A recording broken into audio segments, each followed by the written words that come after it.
स्वागत है आपका ट्रेडर्स हॉटलाइन में। और बाजार में एक थोड़ा सा आप ये कह सकते हैं कि ऊपरी स्तरों से हल्का सा दबा हुआ है, ठंडा ट्रेड है, लेकिन जहाँ जहाँ पे जिस तरीके के रिजल्ट्स आए हैं ना, उसमें उसी तरीके की तेज़ी और मंदी का स्वभाव आपको देखने को मिल रहा है। फ्यूचर्स मार्केट की बात करें तो यहाँ पे अपोलो टायर्स टॉप ट्रेड्स में है, करीब 5% से ज़्यादा मजबूती है, और ऑरो फार्मा दोनों में ही खबरें हैं। हेडलाइंस में हमने आपको बताया तेज़ी है। ओरेकल फाइनेंस का हम लोगों ने जिक्र किया, करीब करीब 11,000 रुपये के आसपास उसका प्राइस पहुंच गया है यहाँ पे। तो कई सारे स्टॉक्स पे तेज़ी या मंदी के सौदे बन रहे हैं। आपने जो सौदे इस वक्त लिए होंगे या पहले से लिए हैं, उसमें आपको क्या करना है, इसी पे सवाल जवाब होगा। और आज के आपके जवाब देने के लिए हमारे साथ हैं सरवेन श्रीवास्तव। सरवेन जी, बहुत बहुत स्वागत है। पहले तो बताइए कि मार्केट पर क्या व्यू बन रहा है आपका। बहुत बहुत नमस्कार नीरज जी। आई थिंक देखिए नया अब जो यहाँ पे हम देखेंगे सेटअप्स। आप अब ये देखिए नया हफ्ता चालू हो रहा है। लास्ट हफ्ते में हम फिल्टर डाला था 24,500 24,600 का। लास्ट हफ्ते में तो उसको क्लियर नहीं कर पाए, तो आई थिंक ब्रॉडली मेरा फिल्टर वही चल रहा है 24,500 24,600 के ऊपर। जब तक ब्रेकआउट होते नहीं है तब तक नए समीकरण नहीं निकलेंगे। बैंक निफ्टी जैसे आपने बोला थोड़ा निराशा का विषय बना हुआ है, और अब कहीं आपको मिड कैप्स की भी ब्रेथ अगर आप देखेंगे तो न्यूट्रल रहने लगी है। और कभी कभार अब अगर आप लास्ट 10 दिन में देखें तो 4-5 दिन ब्रेथ नेगेटिव भी रही है, और नहीं तो यूजुअली न्यूट्रल रहती हैं। तो जब मैं पढ़ाता हूँ और मैं स्टूडेंट्स को यही बताता हूँ कि भाई हम as an analyst, as a technical analyst, हमारा काम ये है कि पहले हम डिसाइड करें कि ड्रम क्या है। तो ड्रम, एक ग्रीन ड्रम होता है, एक रेड ड्रम होता है। Any given point of time green drum में भी 80 ग्रीन बॉल होंगी और 20 रेड बॉल होंगी, क्योंकि बुल मार्केट में भी 10-20 स्टॉक गिरते रहते हैं।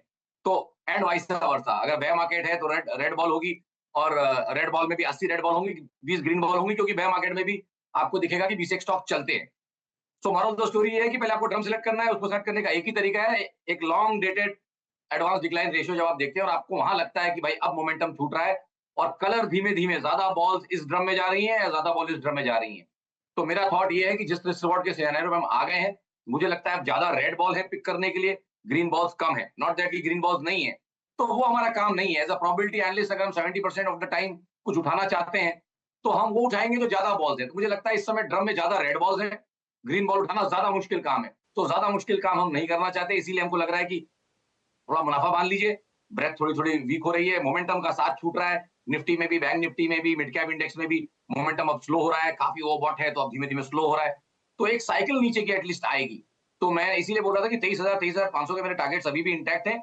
जब तक आप 24,500 24,600 के ऊपर डिसाइसिव निफ्टी में ब्रेकआउट नहीं करते हैं, जब तक आप तकरीबन 53,500 54,000 की रेंज बैंक निफ्टी में ब्रेकआउट नहीं करते हैं, तब तक इंक्रीमेंटली पिसता रहेगा बाजार में भी। अगर गिर नहीं रहा तो पिसेगा, बट जी, तब तक रिस्क रिवॉर्ड पॉजिटिव नहीं है। तो अलर्ट रहें, कॉशियस रहें, थोड़ा मुनाफा बांध के रहें, यही मेरी राय है।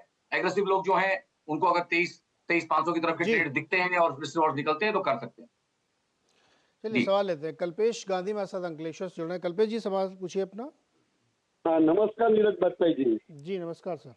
सर, मैं आपको डेली सुबह देखता हूँ, जी आपको आशीष वर्मा जी के साथ। और मेरा एक क्वेश्चन ऐसा है कि मेरे पास 530 पे 1300 शेयर स्टार हेल्थ के है, तो मुझे उसका नियर टर्म फ्यूचर्स देखना है और शॉर्ट टर्म में मुझे उसका टारगेट जानना है, टेक्निकल। और मैं बहुत सारी मूविंग एवरेज में फॉलो भी करता हूँ और उसको मैं ब्लॉक डील के जरिए भी टैली करता हूँ। तो मुझे उसके बारे में थोड़ा जानना है। उसके अंदर स्टार हेल्थ के अंदर जो अपने राकेश झुनझुनवाला जी, उनका भी 17% स्टेक है। जी। तो उसके हिसाब से मैंने उसके ऊपर लॉन्ग टर्म का थोड़ा टारगेट मैंने लिया है, लेकिन अभी मैं शॉर्ट टर्म के लिए मैं खेल रहा हूँ। तो मैंने 530 पे 1300 कर लिया है। तो जरा मुझे बताइए। ठीक है, और सरविंदर जी को भी पूछता मैं हूँ बहुत सरवेन जी सालों से। से मैं देखता हूँ। सरवेन जी बताइए, स्टार हेल्थ में शॉर्ट टर्म का टारगेट क्या है। देखिए, जिस तरह का इनका माइंडसेट लग रहा है, थोड़ा सा लंबा नजरिया रखना चाहिए इनको। स्टॉक जब से लिस्ट हुआ है तब से गिर ही रहा था, फिर एक लॉन्ग ड्रॉन कंसोलिडेशन किया लास्ट 2-2.5 साल में। और इनके लिए एट द करंट मोमेंट जो इनके लिए लॉन्च पैड है वो 490 वाला लो है, 491 समथिंग का जो लो है 490 के आसपास, वो इस मूव का लॉन्च पैड है। तो अब आप अगर लॉन्ग टर्म प्लेयर हैं और आपको लगता है कि मैं इसको 12-18 महीने प्लस होल्ड करूंगा, तो एक चीज तो क्लियर हो गई कि वो लॉन्च पैड जो है स्टार्टिंग पॉइंट, उसके नीचे अब इसको नहीं जाना चाहिए। तो आई थिंक 490-500 के आसपास अच्छे सपोर्ट्स बन गए हैं 12 से 18 महीने के होराइजन में। और ये ट्रेडिंग स्टॉक नहीं है मेरे हिसाब से, तो इसको 12-18 महीने के होराइजन से ही देखें, रेट में बने रहें। और जो इन्होंने बोला कि मूविंग एवरेज यूज करते हैं और उन लेवल्स को यूज करते हैं, तो कोई ना कोई अपना एक अच्छा मूविंग एवरेज लेके एक स्टॉप लॉस ढूंढे। ट्रेलिंग कॉस्ट के आसपास लगा सकते हैं, अभी वो भी एक इनके पास ऑप्शन है, और कॉस्ट से चाहे तो 10-20 रुपए नीचे भी लगा सकते हैं। दोनों चॉइस इनके पास है, बट आइडली कॉस्ट पे इनका एक स्टॉप लॉस अगर ये लगाते हैं और ट्रेड में बने रहना चाहिए। ट्रेड में बने रहना चाहिए स्टार हेल्थ में। अगला सवाल है लक्ष्मीकांत का, कोलकाता से जुड़ रहे हैं। लक्ष्मीकांत जी सवाल पूछिए। सर मेरे पास लक्ष्मी ऑर्गेनिक का शेयर है 250 का में 2-3 साल के लिए रखना चाहती हूँ, इसका व्यू क्या है? 2-3 साल के लिए रखना चाहते हैं लक्ष्मी ऑर्गेनिक्स, 250 पे 250 शेयर। सर जी लॉन्ग टर्म के लिए ठीक है ये? देखिए इसमें भी अगर आप देखें तो लास्ट अगर आप इसको देखें 2-2.5 साल से तो पिस ही रहा है, और ऑलमोस्ट कहीं जैसे भी हमने स्टार की बात की ऑलमोस्ट कहीं नॉट सिमिलर बट वैसे ही पैटर्न उसके आसपास के बन रहे हैं। तो यहाँ पे अभी तक डिसाइसिवली मुझे नहीं लगता कि एक लो इन प्लेस आ गया है, तो मे बी आई थिंक एक बार दोबारा ये कहीं 225-230 की तरफ एक बार जाएगा, ऐसा मेरा मानना है। बट फिलहाल मुझे लगता है एट द मोमेंट 225 से लेके तकरीबन 290 की इसमें एक रेंज रहेगी, उसी रेंज को ये ट्रेड करेगा। तो फिलहाल मेरे हिसाब से अगर लंबी अवधि के लिए बने रहना चाहते हैं तो बने रहे, इवेंचुअली मुझे लगता है कि ब्रेकआउट अपसाइड में आएगा इसमें। जी सरवेंद्र, ओरेकल फाइनेंशियल्स में क्या राय बनती है? आज भी करीब 4% ऊपर है और अब बिल्कुल 11,000 के मुहाने पे खड़ा है। देखिए ये तो अपने पीयर सेट को भी आउट परफॉर्म करता रहा है, और ऐसे सेटअप्स में हमेशा मैंने यही मेंटेन किया है कि भाई आप बने रहिए ट्रेलिंग स्टॉप लॉस के सहारे। काफी ओवरबॉट है, तो देखिए नीरज जी नए समीकरण तो नहीं निकलेंगे, बट आई थिंक जिनके पास है उनको बने रहना चाहिए। थोड़ा सा इसमें ट्रेल आपको पीछे की तरफ रखना पड़ेगा क्योंकि थोड़ा लेस लिक्विड है। आपको तकरीबन मुझे लगता है एक अराउंड 9800 के आसपास एक ट्रेलिंग स्टॉप लॉस से बने रहना है, तो जिनके पास है वो बने रह सकते हैं। और आईटी स्पेस जिस तरह से हमको लगा था कि नीचे से चलेगा, आई थिंक चल गया है, तो आईटी इंडेक्स में भी अच्छा ट्रैक्शन है। जब तक रिवर्सल नहीं आता तब तक आई थिंक आईटी के ट्रेड से मजे ले लीजिए, बट ओवरऑल मुझे लग रहा है कि वहां पे भी अब रिस्क रिवॉर्ड धीमे धीमे खत्म हो रहे हैं आईटी में। ओके, अभी अभी 2 ही दिन चला है सर निफ्टी आईटी देखिए कहाँ से चल गया है, वो ऐसा लगता है धीमे धीमे कहाँ आ गया। हम 3 महीने से बोल रहे हैं कि अगर डिफेंसिव में कुछ खेलना है तो एफएमसीजी, फार्मा और आईटी खेलिए। तो 32,000 वाला निफ्टी आईटी ऑलमोस्ट 40,000 के मुहाने पे जैसे आपने बोला आ ही गया है। तो आई थिंक काफी अच्छा रिटर्न आ गया है इतने बड़े लार्ज कैप स्पेस में। अगर आपको 20% के करीब रिटर्न मिल जा रहा है तो आई थिंक बहुत बढ़िया रिटर्न है, 20 से भी ज्यादा, मतलब ऑलमोस्ट 26-27% रिटर्न इंडेक्स में मिल गया। अब इससे ज्यादा अगर साल की किसी को लालच करनी है तो एनालिस्ट लोग का काम नहीं है, फिर तो ज्योतिषी के पास जाना पड़ेगा और वहीं काम करना पड़ेगा। Okay, that's good. चलिए अगला सवाल लेते हैं फटाफट। और आरएन वर्मा दिल्ली से हमारे साथ जुड़े। वर्मा जी नमस्कार सर, सवाल पूछें। हाँ जी, हाँ मेरे पास बीएससी के 5 शेयर हैं, हमने 3,000 के हिसाब से लिए हुए हैं, क्या किया जाए? बताइए सरवेंद्र जी। नहीं देखिए वही मैं बोलता हूँ, गुड स्टॉक बैड टाइमिंग, बस उतना ही है इसमें। देखिए बाजार चलते रहेंगे और लॉन्ग रन में सेटअप्स इंडिया के अच्छे ही हैं, तो आपको आगे चल के टारगेट्स और पैसे बन सकते हैं। बट यहाँ इस ट्रेड की टाइमिंग थोड़ी मेरे हिसाब से ऑफ है। अच्छी बात यह है कि क्वांटिटी इनके पास कम है, तो देखिए अब यहाँ पे एक तरफ कुआं एक तरफ खाई लगता तो मुझे ये है कि कहीं ये 1850-1900 तक की तरफ फिसल जाएगा। बट अब क्या है कि ऊपर में स्टॉप लॉस भी इनको क्या दूं, वही 2700-2800 के आसपास अच्छे लेवल रहे हैं स्टॉप लॉस के। तो I think risk reward range के एकदम बीचों बीच है, 1800 से 2800, जस्ट टू बी सिंपल ये रेंज आप इसकी पकड़ के चलिए, उसके बीचों बीच चल रहा है। 1800 के आसपास किसी कारण से अगर आता है 1800-1900 के आसपास तो एक बार जरूर राय लें, और कहीं ना कहीं इसमें शायद उस समय एवरेज करने का मौका बने। बट फिलहाल मैं इनके ऊपर छोड़ता हूँ क्योंकि रिस्क रिवॉर्ड नहीं है, बने रहे मेरे हिसाब से बीचों बीच है, मेरे पास कोई बहुत ज्यादा स्ट्रॉन्ग ओपिनियन नहीं है। दूसरा सवाल है जी कि मैंने फोर्स मोटर्स के 5 शेयर लिए 9,000 के हिसाब से, उसका क्या करें? Force Motors? हाँ जी। कितने में लिए हैं? 9,000 के हिसाब से। 9,000 पर 5 शेयर लिए फोर्स मोटर्स के। हाँ जी। सरवेंद्र जी क्या लग रहा है?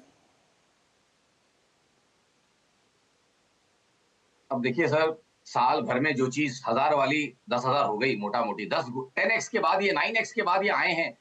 स्टॉक लेने के पहले देख तो लीजिए कि 12 महीने का रिटर्न क्या है पीछे का। जो स्टॉक आपको 12 महीने में 900% रिटर्न दे चुका है उसमें आप और क्या कमाने की कोशिश कर रहे हैं? यही चीज मोस्टली आपने बीएससी में भी ऑलमोस्ट यही ट्रेड किया है, और फोर्स मोटर में भी आपने यही ट्रेड किया है। रॉन्ग टाइमिंग में भी good stock in the long run में भी, बट बैड टाइमिंग। और इसमें तो बहुत ज्यादा आपकी टाइमिंग ऑफ है, बहुत लेट चढ़े हैं आप ट्रेंड में, आपको टाइम लगेगा इसमें पैसे बनने के लिए। तो अब चॉइस में आपके उछालों में निकले मेरे हिसाब से, यहाँ पे तो आप उछालों में निकले, कॉस्ट के आसपास आता है या जितने कम लॉस में आप निकल सकते हैं निकलिए, क्योंकि नीचे आपको लेने के लिए मिलेगा, ऐसा मेरा मानना है। फिलहाल जब तक 10,000 के ऊपर डिसाइसिव ब्रेकआउट नहीं होता, which is a very big round number, और उधर पिसता ही है। कोई भी आप फाइनेंशियल कोई भी इंस्ट्रूमेंट लीजिए, राउंड नंबर्स पे अटकता है, और 10,000 तो बहुत इंपॉर्टेंट लेवल है। तो वहां अटकेगा, उसको इतनी इजीली ब्रेकआउट नहीं कर पाएगा। तो उछालों में निकले, और आई थिंक 6,000 साढ़े 6,000 के आसपास आइडली मिलना चाहिए। अगर 12-18 महीने का पेशेंस है, करेक्शन में आपको वहां मिलेगा ही। 38% रिट्रेसमेंट भी आया तो 6,500 के आसपास उनको मिल जाएगा लेने के लिए। तो भाई उछालों में इस पे से निकल जाइएगा, फोर्स मोटर्स से। अच्छा ट्रेड नहीं है अभी यहाँ पे, रिस्क रिवार्ड फेवर में नहीं है। अगला सवाल है संजय कुमार मिश्रा का, दिल्ली से। संजय जी नमस्कार, सवाल पूछिए सर। नमस्कार सर जी। डेल्टा कर्व के बारे में पूछना था सर। इसका अभी रखूं या ये माइनस में चला गया था? अभी इसको रखूं या और आगे? सर जी डेल्टा को आप कब लिया था, कितने भाव पे लिया था बताइए? लिया था सर, तो मैं बाहर भी चला गया था। हाँ? इसका 2 महीना पहले लिया था। किस प्राइस पे? अभी तो एक आपको बताता हूँ। अरे दादा सवाल पूछा करो तैयारी के साथ ना फिर।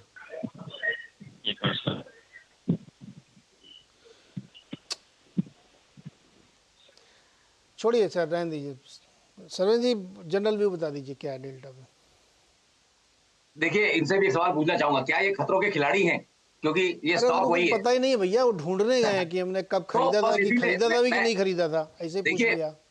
ये हमारा हमारा हमारा काम थोड़ा सा लोगों को एजुकेट करना भी है। तो इनके एग्जांपल से ही कर देते हैं कि भाई अगर आपको अपने स्टॉक के बारे में मालूम नहीं है, आपके पास अपनी नोटबुक रेडी नहीं है, और आपको अपनी जर्नल नहीं मालूम कि आपने कौन सी चीज कहां से ली है, तो भाई बड़ा मुश्किल है आपके लिए पैसा बनाना।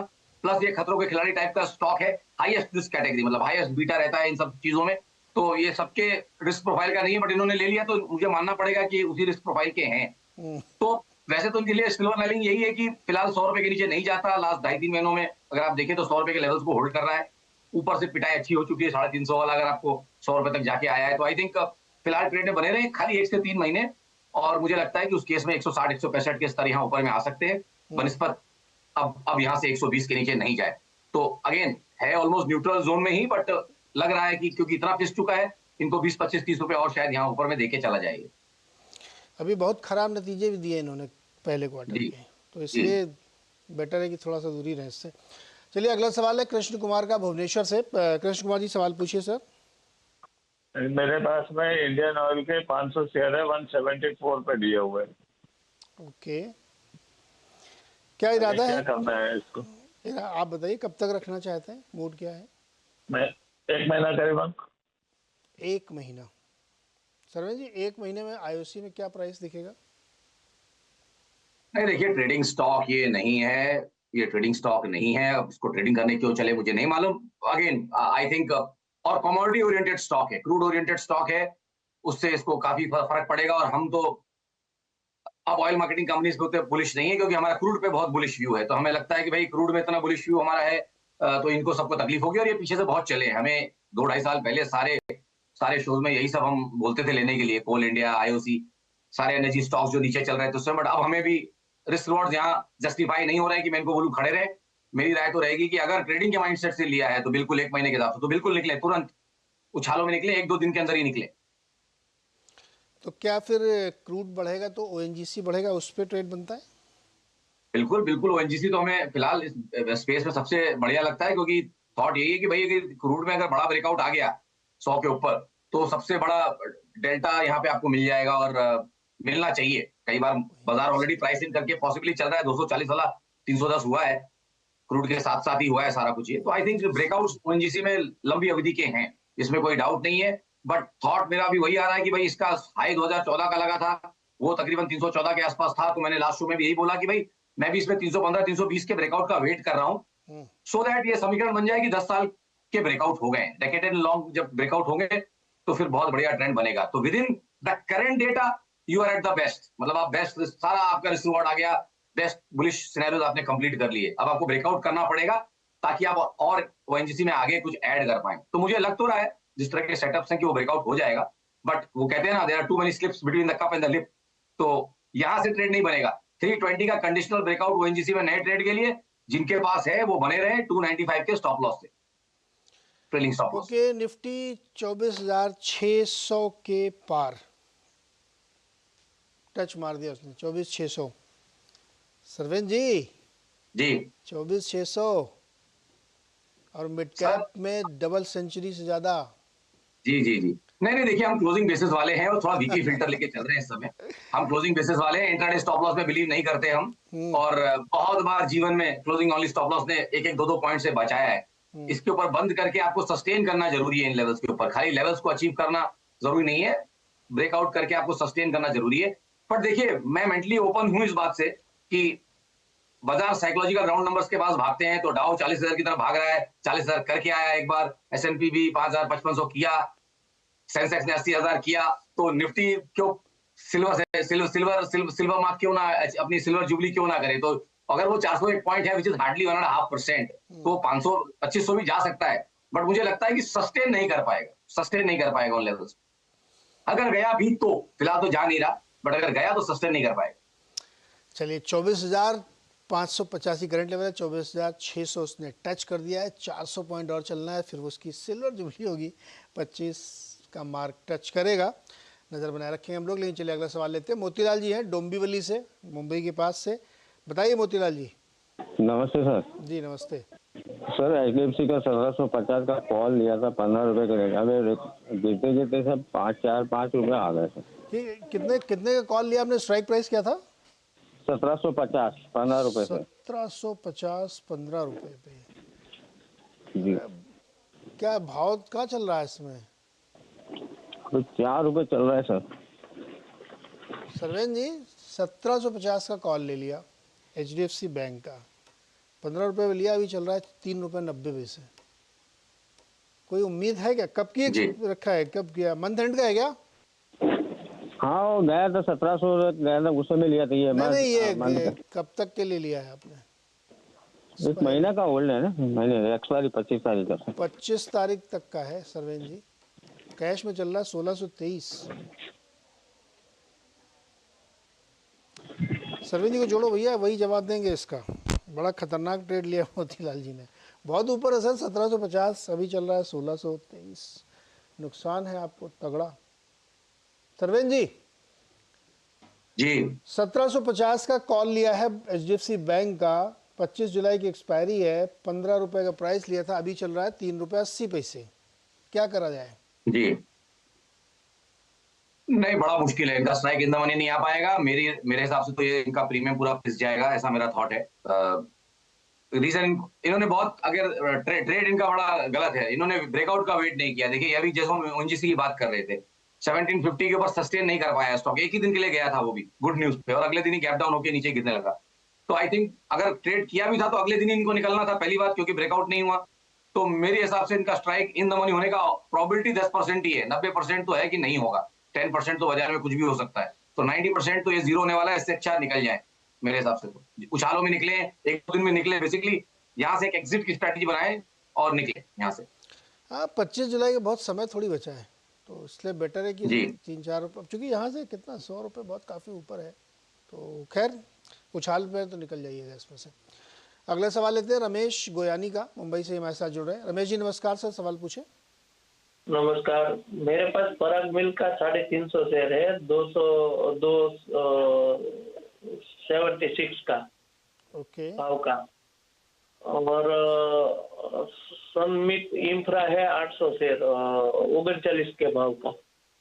कौन सा इंफ्रा सर, दोबारा नाम बताइए। सनमिट इंफ्रा, नहीं समझ में। सनमिट इंफ्रा। चलिए पहले इसको लेते हैं एक बार। पराग मिल्क में क्या करना है सरवेन जी? देखिए यहाँ पे आई थिंक 160 के आसपास अच्छा सपोर्ट्स रहे हैं लास्ट, अगर आप अगस्त से अगर आप डेटा देखेंगे, तो मेरे हिसाब से तो आई थिंक 160 के स्टॉप से इनको यहाँ पे पराग मिल्क में मेरे हिसाब से खड़े रहना चाहिए। 3 से 6 महीने अगर रहेंगे तो आई थिंक एक बार इनको चांस है कि तकरीबन 210-220 के स्तर यहाँ आ सकते हैं, एज लॉन्ग एज 159 पे स्टॉप लॉस ये लगा के रखते हैं। तो पराग मिल 180 पे चल रहा है, इन्होंने खरीदा है 276 पर, ये भी काफ़ी ऊपर के प्राइस पे लिया था, इसमें भी थोड़ी सी दिक्कत आ रही है। सरवन जी अपोलो टायर्स पे कैसा लग रहा है ट्रेड आपको?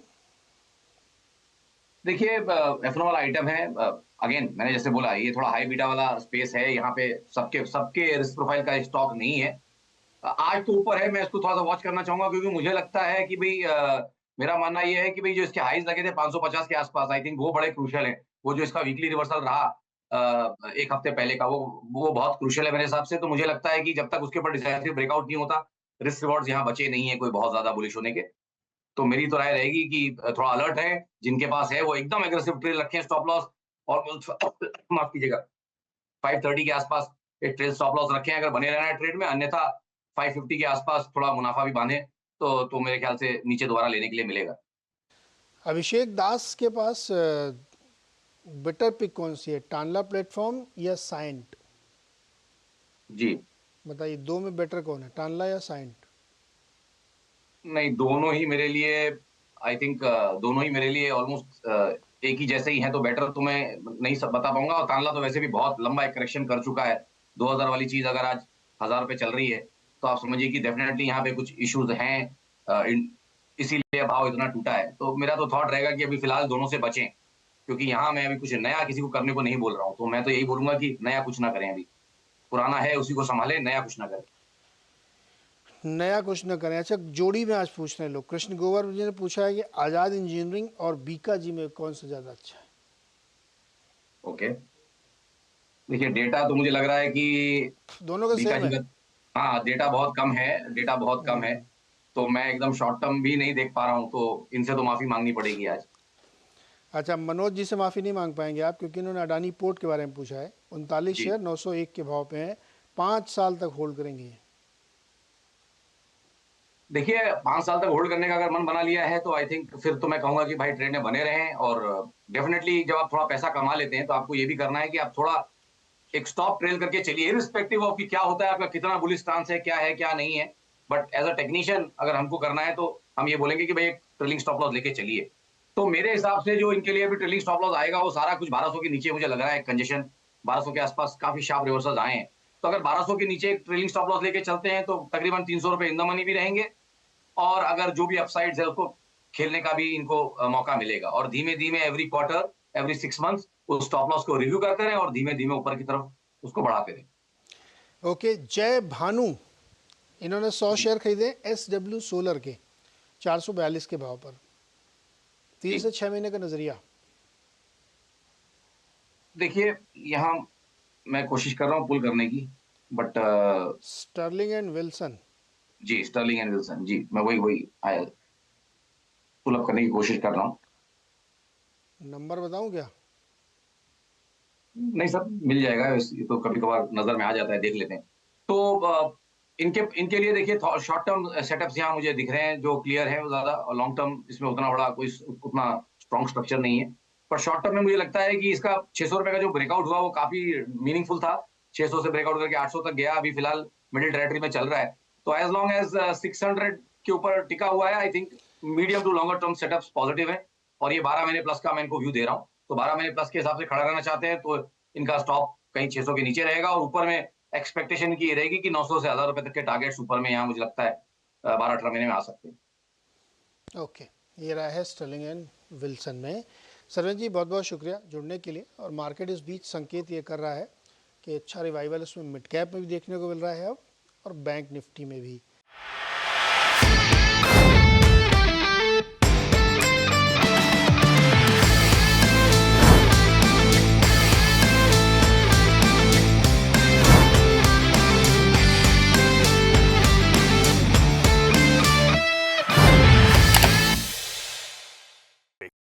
बता दें कि मनी कंट्रोल पर दिए गए विचार एक्सपर्ट्स के अपने निजी विचार होते हैं।